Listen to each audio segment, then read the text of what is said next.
Good morning and welcome to this week's edition of Winston's Weekly, covering all things property. I'm Manny Anton, your host for today's property chat. Winston, welcome back. Thank you. All right, let's start as we usually do with what's happening in the US.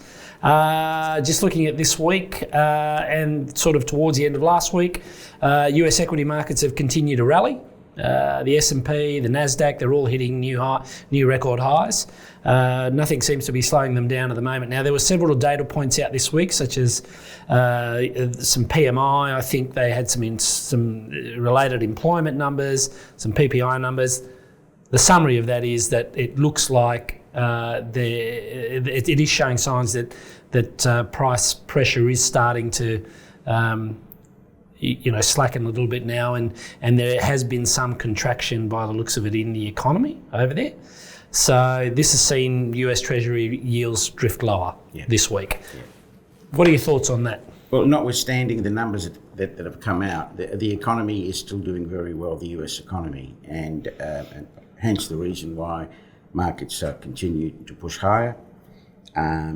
But in terms of what's happening with property, the property sector, it's an up and down situation depending on the numbers that come out at the time.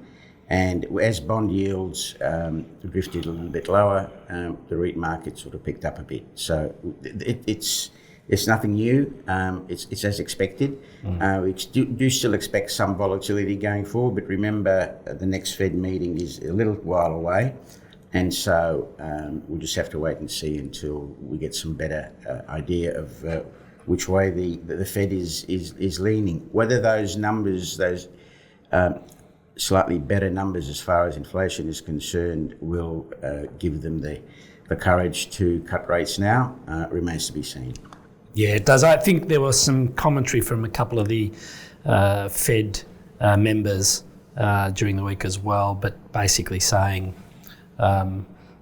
we're still looking at rate cuts in the second half of the year. However, they continue to stress we need to see signs that that inflation is, sustainably starting to move down. Yeah. So if they don't get that confidence that it's a sustainable move in the right direction, doesn't sound to me like they're going to do much.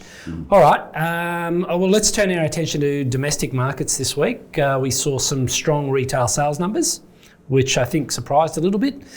And again, as usual, on the domestic front, it led to discussions of potential rate rises by the RBA. Yep. What are you thinking?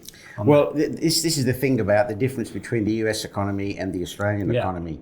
In the US, they're looking for a rate cut. The prospects of a rate rise are very, very minimal over there because inflation does seem to be heading in the right direction. But here we've got a totally different situation where inflation remains stubbornly high. And the latest data points that came out sort of tend to point to the fact that consumers are still out there spending. And so I think there is a reason why the RBA may well raise rates. But again, the next meeting is until August, and so we'll just have to wait and see.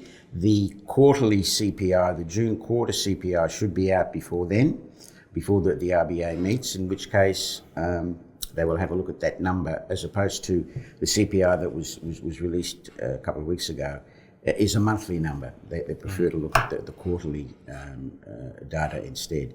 So we just have to wait and see. But at one stage this week, the Aussie 10-year bond rate was above the US 10-year rate. So, it's a totally different environment. Yeah, very different. And I mean, from your own perspective as a fund manager, what do you think the likelihood is of a rate rise for Australia? Have you personally of the view that it's more likely to be up than down, the next move? My personal view is that we're more likely to see a rate rise. Yeah. One more. But again, on the basis that we are at the end of the rate rise cycles, not at the beginning. We're not going to see an ongoing rate rise cycle. But it may need one more rise to sort of temper demand a little bit. Okay. All right. Let's move to domestic property news. And we've spoken about Lend-Lease over the last few weeks, given some of their moves, their strategy to exit a lot of their international business. This week we saw an announcement from Lendlease that it has finally sold some of its offshore assets, and it's taken them a while. And apparently they have sold the US military housing business for about $480 million. Thoughts on that? That's the beginning. Obviously, they've still got a fair bit of work to do, but that is the start of... Yeah. Keeping in mind that they've got about $4 billion worth of assets to sell. And so this $400 million is effectively 10% or thereabouts. So they've still got a long way to go, but it is heading in the right direction. The market hasn't reacted positively in a big way, but over time, I think there will be some improvement in the share price, but it will take time for them to divest of these assets in the current environment. Understood. All right. And staying on the domestic property front, there have been a couple of office property transactions we've noticed this week, and they've been and towards the end of last week. So what we saw is the Quintessential, so the fund manager Quintessential, crystallising a 17% fall in the value of A-grade office buildings in Brisbane after it settled on its purchase of 240 Queen Street. We also saw towards the end of last week that Dexus and the Canadian Pension Plan sold out of their joint half stake in Sydney's 5 Martin Place. And that was a 24% discount from the office building's peak value. Probably none of this surprises, but any comments around those two transactions? And clearly it's a bit of a mark-to-market going on here in the office space, right? Well, the REITs are trading at a sort of 20 to 30% discount, in general, 20 to 30% discount to their NTA. And these transactions sort of highlight the fact that the real market, the market where transactions are taking place, is in that 17 to 25% range. So to some extent, that should be a positive because it settles where the market really is and where value should be. But unfortunately, what it does do is that there are a number of REITs that haven't come out with their valuations as the 30th of June. And so expectations are that they will have to take the knock. They can't really keep expecting people to believe the valuations that they've come up with.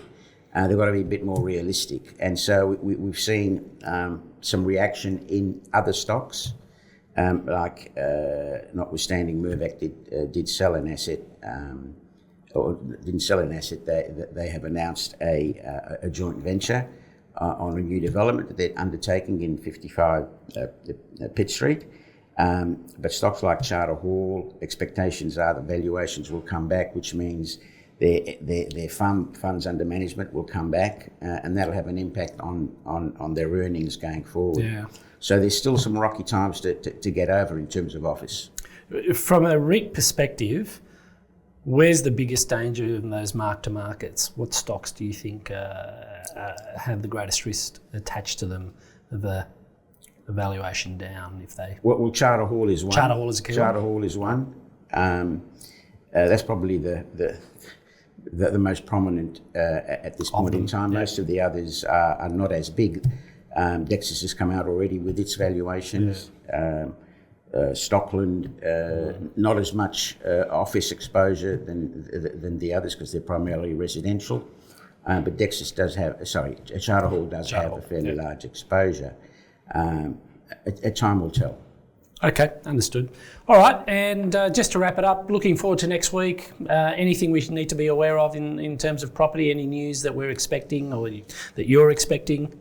Well, now all the REITs are basically in blackout mode because the results will be coming out at the end of July, early August. And so there's not going to be a lot of news. The other thing to keep in mind is that all the REITs are now ex-distributions, which were paid or as at the 27th of June last year. So there's nothing sort of outstanding over the next couple of weeks until the results starts coming out. And that's where the focus is going to be from investors in terms of what management says about the outlook, where they are now, and about the outlook going forward. But as I mentioned before, we are at the end of that interest rate cycle. Interest rate rise cycle. So the further we go along, the better things look. Yeah. But we've got to get over this hump at the moment. Understood. All right.